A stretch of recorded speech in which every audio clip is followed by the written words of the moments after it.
look, ingredients. And look, best kitchen helper ever. Do you smell the roast beef up there? She's like, I do. I smelled a roast beef and I would like some. Maybe in a minute. Welcome back to Snow Dogs Cooking, where if I can cook it, so can you. I made a roast the other day and I have a whole bunch of shredded beef left, which is really, really good. But I was trying to think of something to do with it. So today we're gonna show you guys how to make some beef and cheddar sliders. They'll be super easy. You can make these with leftover roast beef. You could get lunch meat roast beef if you want, however you want to do it. But I'm gonna show you how to do it. Super easy. These are gonna be delicious. And of course, best kitchen helper ever, as I said, is in here. Let's check on the other two real quick. Second best kitchen helper ever, hanging out in her snoozer bed. And third best kitchen helper ever, hanging out over here because the window's open because it's nice outside. We're gonna wanna go ahead and preheat the oven to 350. So for this, you're gonna need some slider buns. I am using the Hawaiian dinner rolls because they're easy and I like the way they taste. You're gonna need, again, your roast beast of choice. I gotta warm this up a little bit, but this is my leftover shredded roast beef. This was so good. You're gonna need some cheese. I'm using medium cheddar cheese. You're gonna need some sauce. You can use like a Western red if you want it to be like that Arby's style, but we're making beef and cheddars. We're gonna go ahead and use the Arby's sauce. You're also gonna need some poppy seeds and some minced onion. And then you can either use butter or butter flavored spray. This is what we're gonna use to spray the top of it. So either way, you can either melt a little bit of butter that's gonna get brushed on top of there or use the spray. This is just easier. We're gonna open up our rolls. Now, these are not sliced. You're going to want to take a big bread knife and slice these as evenly as possible, right in half. You're also gonna need a big baking sheet to put them on. I'm putting my silicone mat on there just so the baking sheet doesn't get dirty. I figured I should probably show you this.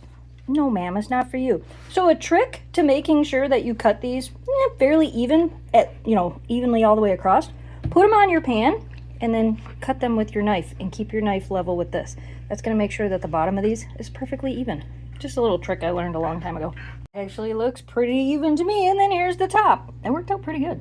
I want these to be nice and cheesy. You could use a cheese sauce, but I'm gonna just it's probably gonna be about 4.5 slices of the cheese on the bottom. Yep, about 4.5. Now I'm gonna take my shredded roast beef. As I said, if you want to use lunch meat roast beef, just layer it with a nice good thickness.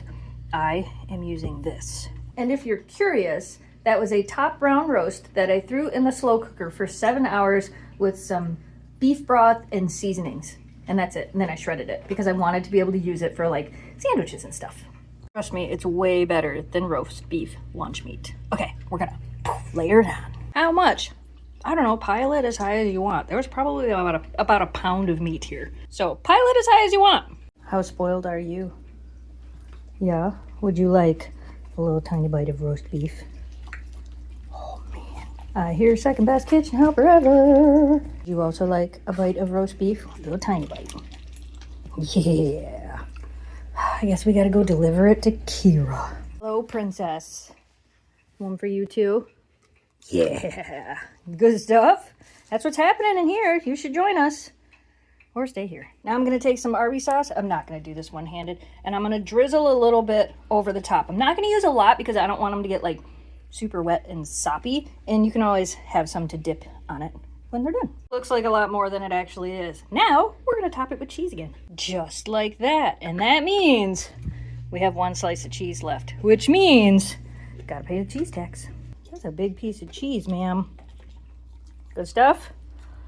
Cheese tax for you. Ready. Good stuff. All right. Cheese tax for princess. I feel like I should tax your cheese tax and give you less because I have to bring it to you. She's like, nah, just give me the cheese, Ma. Give me the cheese.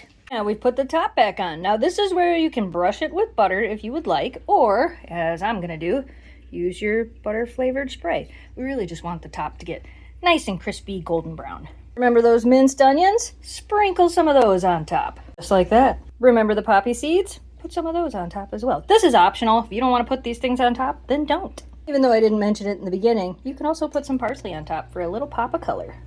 And a little bit of flavor. Parsley doesn't taste like too much. Now this is gonna go in the oven for about 10 to 15 minutes, and if you wanna get extra special, get some of these and throw them in your air fryer, also for about 15 minutes. This is gonna be delicious. I left ours in for the full 15 minutes, and it's beautiful. Now to cut them and give them a taste. Oh, I'm so excited. My goodness, hon. This looks and smells amazing. It smells amazing. Oh my good, look at this.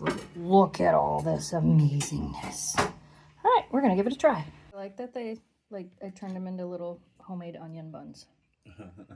All right. You already tried yours. I did. You didn't try yours? I haven't tried mine yet, no. Is it good? Doesn't even need the extra dip. The lighting in here is so weird right now because it's so bright out there. But yeah, I have some extra Arby's sauce. I know. Probably didn't need it, but oh, look at that. Delicious. Man, those are amazing looking. I know. Mine is. That's why this was the one I took the photo of. That's my thumbnail one. Heck yeah. That was delicious. We even have leftovers. I'm going to store these in some aluminum foil, and Jamie and I will probably eat them for lunch tomorrow and maybe dinner the next day. So to reheat them, I'll just leave them on the aluminum foil and put them in the air fryer so the bottoms will crispy right back up. But yeah, easy. Will feed a lot of people if you make the big ones. You could probably even freeze them for, like if you freezed half of it, you could probably freeze it for like a month. I don't know. I haven't tried that.